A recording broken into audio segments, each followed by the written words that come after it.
All right, like I was saying, number two, Mike, you forgot that you bought ticket to come that evening and you missed your flight.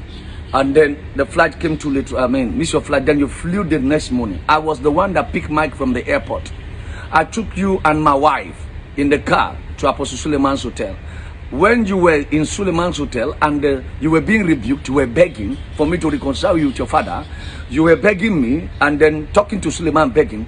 How can you forget that I was the one that took the picture? And my wife is an evidence and a witness in that matter.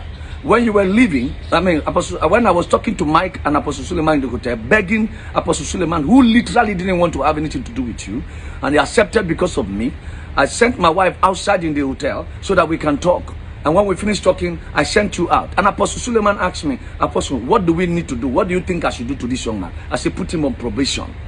And he said, okay, we'll give that a thought. And I brought you in. When we were going, Apostle Suleiman gave Mike $1,000 and gave my wife $1,000 for transportation. And I was going to go to Germany, so I was going to German embassy to pick my visa. And then I took Mike with me to pick my visa in German embassy. On our way out on the Tomeland Bridge, our car got a problem. Mike, you forgot? And then Mike gave me the $1,000 that is my gift. I said, no, I don't do that. It's your father that bless you. You need ticket money. I know how you hustle to come down here. I don't do that. And then you say, if I don't take any money, Mike said, if I don't take any money from the money, he will not be happy, and he will throw the money in the Tomeland Bridge water. So I took $100 out of it, and Mike left with $900. And then Mike called his mother and put his blood mother and put her on the phone. The mother was crying and thanking me that thank you for reconciling my son back to his father. We have been laboring, going everywhere, talking to everybody, even in the airport. Apostle Suleiman embarrassed us. I didn't know there was a case like that. It was your mom and yourself that told me.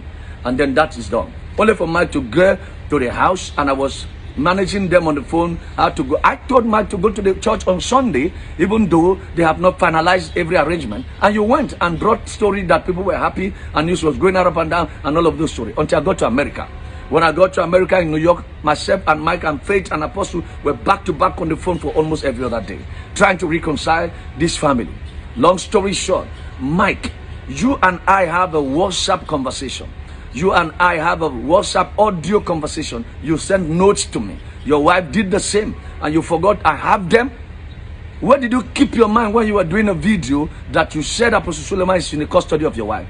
Did you forget that you, Mike Davis, called me on the phone and said you have left the house and I was begging you to go back home and you left for Abuja? How can you forget so soon? I begged you and you said you don't want to do anything with that marriage again. You are done with your wife and she said this or whatever and you are done with the marriage.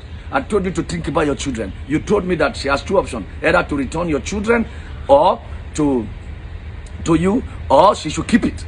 And that was what happened. Faith was hospitalized. Do you know how many days I was on the phone talking to your children and praying for your wife and talking to her, encouraging her on the phone? The woman went mad, almost insane, and into depression. How can you be this cruel? I don't have problem with your domestic family, your problem with your family. I don't have problem with whatever you are doing with the Omega Fire Ministry and Apostle Suleiman. But I have problem with you not being sincere on the weight of my involvement on this thing. You never mentioned my name. Your wife never mentioned my name. I feel that both of you are ingrate. This is my conclusion on this matter. Be sincere enough and remove the name of Apostle Suleiman when it comes to dealing with your wife as being missing. You know where your wife is. And let me give you the biggest shocker of the era.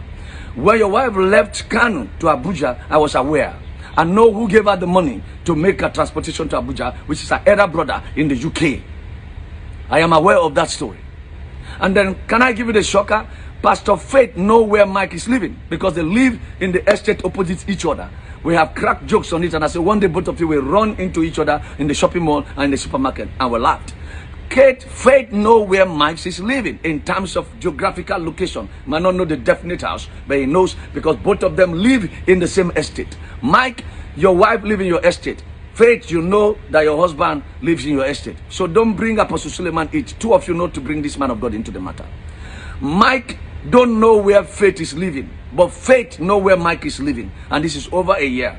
And you know why I'm pissed off? I am pissed off because when I did this reconciliation, Faith blocked me on the WhatsApp and also blocked me on Facebook and went solo for 1 year plus. I had the voice of Faith for the first time in a year and plus yesterday when the storm began to rage. and I wanted to blast her on the phone, but because she was crying, I felt to hold my peace. And I had my peace of mind to talk to her. Apostle Suleiman called me and said, did you see the video that was going out? And I said, well, I didn't see the video. And he told me in confidence that I didn't want to reconcile with these people. You begged me. Look at the mess you are putting me into now. Pastor Mike, I was told by your wife yesterday that you have collected the bride price.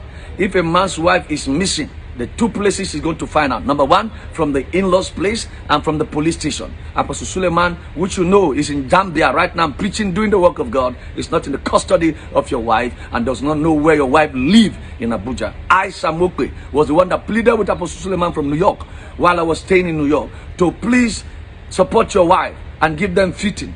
I don't even know that they have given your wife a church. I didn't even know how much of help Suleiman have given after she blocked me. I don't know, for whatever reason she blocked me. I don't know. I wasn't chasing her. I wasn't looking for her. I was just there mediating. And she felt that they want to use me and dump me, whatever the case is. I don't give a crap to that because I don't need any favor from either of the two parties. Ladies and gentlemen, the whole of Nigeria, please have this at the back of your mind that Apostle Johnson Suleiman is innocent of the allegations and the accusation from Mike Davis and his family. God bless you until I come your way again. Mike, you know that you and I have a long WhatsApp conversation. The evidence is there. Please, let's not get to the point where we are uploading evidence. You know who took the picture. Why will you crop out your wife's picture and Suleiman and edit my image and edit the image of Joe Asuko and then make it look like as if Apostle Suleiman is having something to do with your wife? How could you guys be too cruel? Somebody gave me $3,000, gave my wife $3,000, gave your wife $2,000, gave you $2,000, a total of $7,000 as a gift to go back to your house because you couldn't get your ticket money. How could you be cruel? Is it not part of the money you used to buy your ticket to go back to Kano? Let's be sincere and let's not take people's benevolence and soft heart